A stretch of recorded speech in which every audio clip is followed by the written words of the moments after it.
Hi, I'm Greg.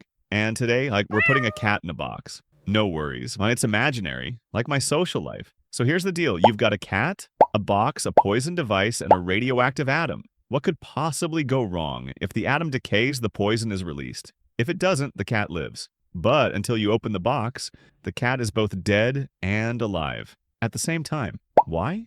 Because in quantum physics, things don't decide until you observe them. The moment you peek inside, bam!